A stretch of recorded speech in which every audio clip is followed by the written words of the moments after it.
little content warning. There will be mention of suicide towards the end of the video. Hello and welcome. Please take a seat, get cozy and enjoy a cup of terror with me, Stefanie Valentine. Hello my spooky little pumpkins. Thank you for joining me today. A Cup of Terror is a series where I talk about true crime cases that have a dash of the strange, be that supernatural, to do with the occult, or just something downright odd. Now I know it's a bit late, but Happy New Year! I hope you all had a lovely Christmas and New Year. Mine was very quiet, you know, kind of chilled, relaxed, which is how I like it. So, I've got my tea. Peppermint today. I've got my my pumpkins, the last two from Halloween, because the rest have all rotted. Sad. Oh, and I have a new microphone, which is very exciting. So hopefully this should sound a bit better. Fingers crossed. So today, to kick off my first video of the year, I thought I would talk about one of my favourite subjects, witch trials.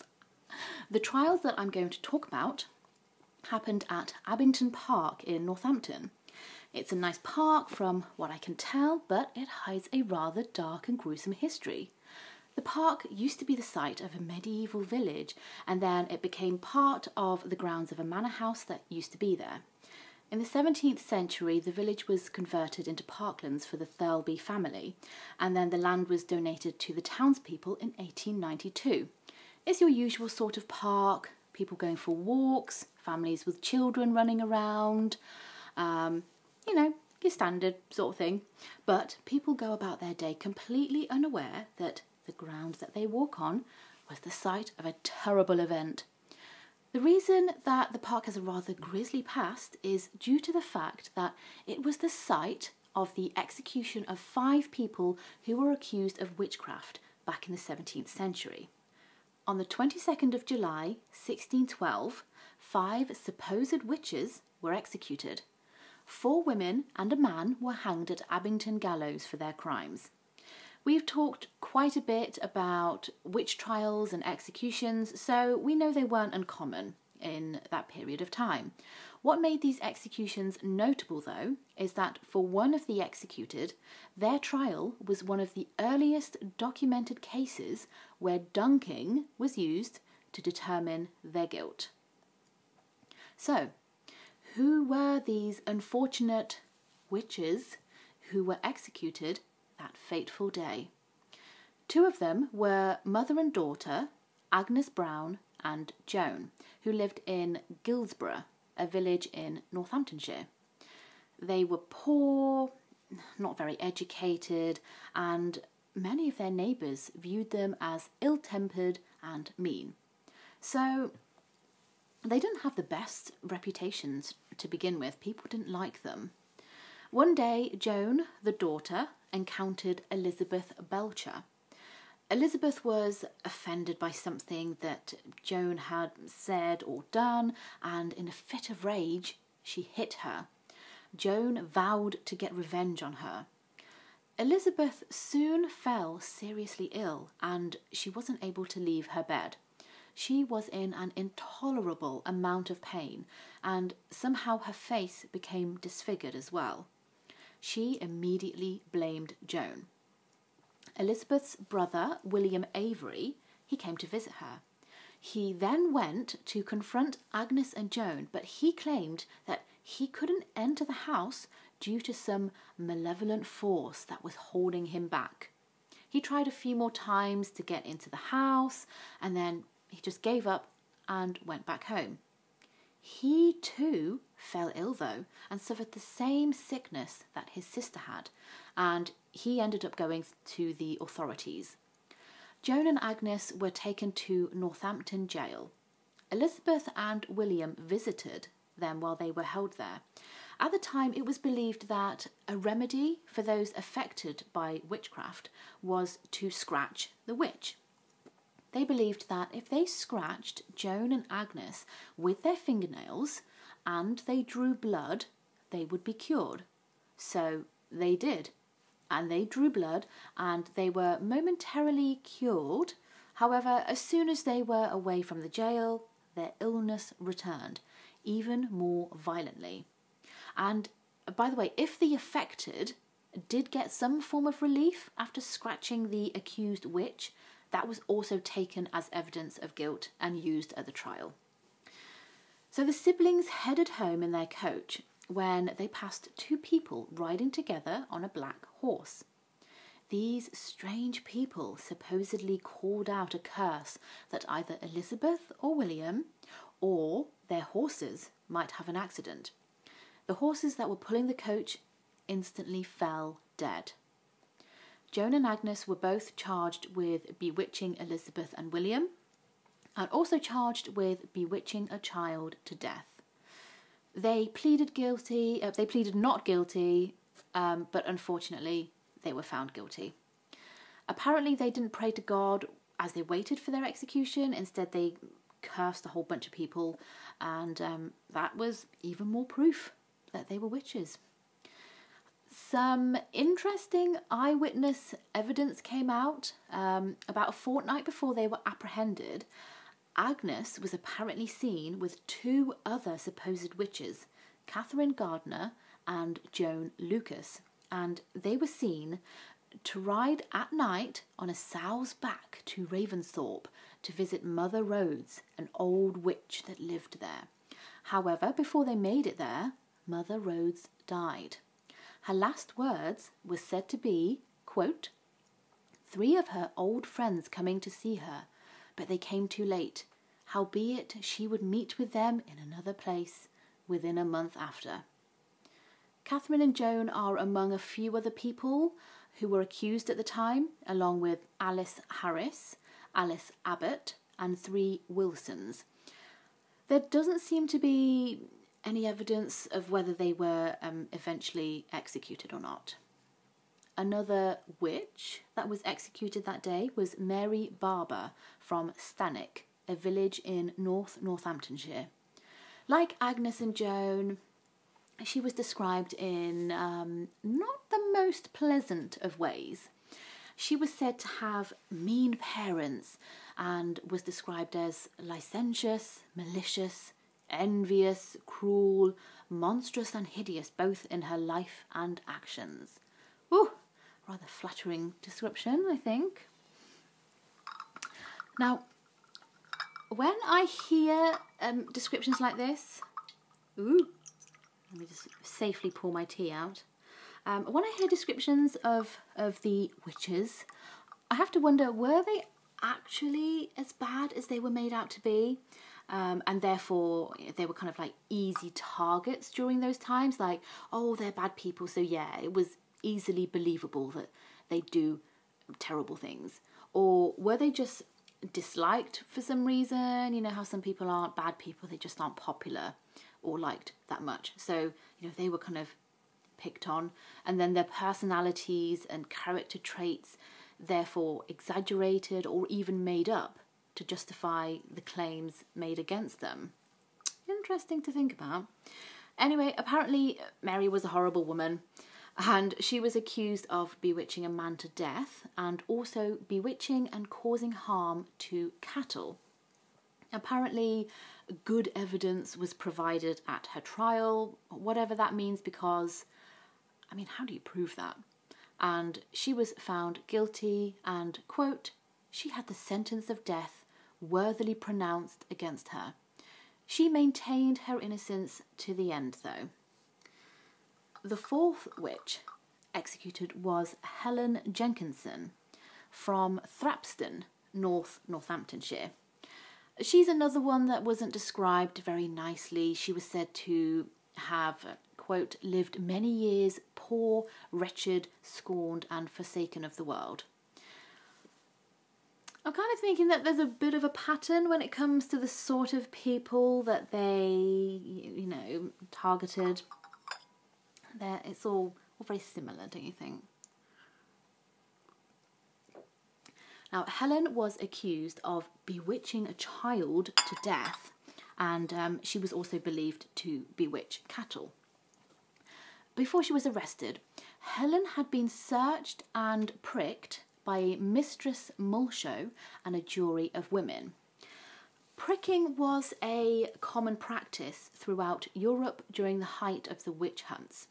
It was believed that all witches had a witch's mark or a devil's mark somewhere on their body that they received upon making their pact with Satan. First, the accused would have their bodies examined, and this was often done publicly. They'd be stripped and examined in front of a whole bunch of people. Often they'd be neighbours or people they knew. The devil's mark was believed to be numb and insensitive to pain. The witch wouldn't bleed or feel pain when it was pricked.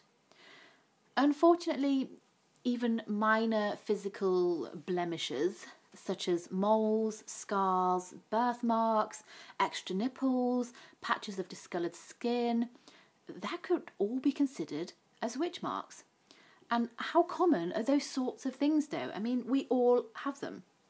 I read that sometimes people were so desperate to hide any offending marks that they would cut off or even burn anything on their body that might label them as a witch. But then they'd only end up having their wound or scar taken as proof of a pact with the devil. So awful. So they would use sharp needles and pins to poke, essentially stab, all over the accused witches' bodies. And often the witch mark would still hurt or bleed, but sometimes that wouldn't even stop the witch prickers. That wasn't enough for them. They would just continue with the torture until the accused was in so much pain that they had no choice but to confess. And then you would get some con men who would use fake needles. They'd have retractable points or a blunt end, and it would create the illusion of the witch being pricked, but see? No blood or pain. Scumbags. That's the word. I mean, I could use worse, but it makes me so mad. So, Helen had been pricked, and they found a witch mark on her body. It was said that Helen retaliated by bewitching Miss Mulshow's laundry, causing her laundry and her smock in particular to be covered in images of toads, snakes and other ugly creatures. Mulshow went straight to Helen's home and threatened to scratch her eyes out unless she returned her laundry to its former state. When she got back, she found that everything was back to normal once again. First of all, can you blame Helen for retaliating? I don't believe that she did, but after she'd been violently poked with sharp needles all over her body. And secondly, if she really was capable of witchcraft and bewitchment and wanted revenge, I think she'd probably do something worse than making toads and snakes appear on your smock. That might be just me, though. Helen was arrested and imprisoned on the 11th of May, 1612. She maintained her innocence right up to her death, insisting she was to die an innocent as the rest. The fifth and final witch executed that day was Arthur Bill from Raunds, Northamptonshire. Allegedly, both his mother and father were said to be witches as well. Arthur was poor, not educated, the usual sort of person that was targeted. Locals believed that he had lived an evil life and reputation, along with his ill-tempered mother and father. In May 1612, a young woman, Martha, was found brutally murdered, and it didn't take long for fingers to be pointed at Arthur and his parents. He was accused of bewitching Martha to death and was also suspected of bewitching cattle. Arthur was taken in, along with his parents, and it is their trial which led to this execution becoming significant because, as I mentioned at the beginning, it is one of the earliest documented trials where dunking was used. So you may have heard of dunking, an infamous test that was used during the witch trials. If you don't know what dunking is, well, what would happen is accused witches, they would be dragged to the nearest body of water, and their clothing was stripped down to their undergarments. And then their thumbs and toes were tied together, so they were in like a tucked position, and then they were thrown into the water to see if they would sink or float. It was believed that water was so pure that it repelled the evil, it repelled the guilty. And witches were believed to have not been baptised, seeing as they were the devil's minions, or they had renounced their baptism. So the water would reject their body and stop them from sinking. So according to that logic, an innocent person who was pure of heart wouldn't be rejected by the water and therefore would end up sinking like a stone. A witch would simply float about on the surface. The accused would normally have a rope tied around their waist, so if they did sink, they could be pulled out, but often they'd accidentally drown, which is great. Like, I'm innocent, yay, but I'm also dead. Thanks. Now, I remember when I was younger, during school swimming lessons, we had to do the mushroom float, also known as the tuck float, which is not as fun a name, where you would bring your legs up to your chest and then wrap your arms around your legs, and you kind of like, you'd look like a mushroom.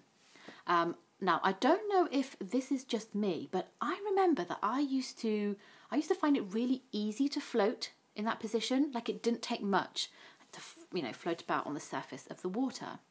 And like that would have been enough to condemn me to death. Like, as with anything in history, I know that I'm looking back on things with my modern experience and our knowledge of how the world works. And I'm trying not to get too mad. And I try to picture myself in those times, like the intensity of the witch hunts and the average person's beliefs. But it just boggles my mind. Like, really? Like, someone floating on the water, which for most people who can swim, is actually pretty easy to do. It's quite natural for our bodies to float. That was enough to ensure that they would be executed, put to death. Oh, it just angers me. But, I mean, some of the other tests they did, some of them are even more ridiculous, if you can believe that. So, back to Arthur and his parents.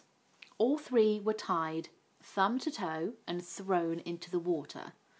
All three floated, which confirmed their guilt. The whole family was arrested on the 29th of May and sent to Northampton jail. Arthur's mother was allowed to visit him in his cell, and apparently the two of them attempted to bewitch a round ball into Arthur's father's throat so that he wouldn't speak and testify against his son. He apparently ended up recovering from this bewitchment, and some say he became the chief witness against Arthur. While imprisoned, Arthur's mother was so fearful of being hanged for witchcraft that she ended up cutting her own throat. There is an alternative version of events where both parents died by suicide in prison. Arthur protested his innocence, and he maintained his innocence to the end. We don't know what happened to his father, if he did indeed die in prison, but it may be that he was spared in exchange for testifying against his son. So, they were the unfortunate victims of the cruel witch hunt and witch trials of Northampton. As usual, it's very infuriating and exasperating to read back on what happened during the trials, the evidence that was used against them. It's just so unfair, and the sorts of people who were accused. The Northamptonshire trials are actually believed to be the precursor to the Pendle witch trials, one of the most infamous British witch hunts, which began only some weeks later. I would love to do a video on the Pendle witches, but a lot happened. It's a rather incredible case, so it would take quite a bit more time to do, but it's on my to-do list. So, thank you for joining me for my first video of 2022. I'm so excited to see what the rest of the year brings for me and for my channel, and I am going to try and be a bit more regular with the videos if I can. Thank you for being here though and supporting me, and you know, I look forward to bringing you more creepy cases and spooky stories. So if you enjoyed the video, please give it a like, subscribe to my channel if you haven't already, and join me next time for another Cup of Terror.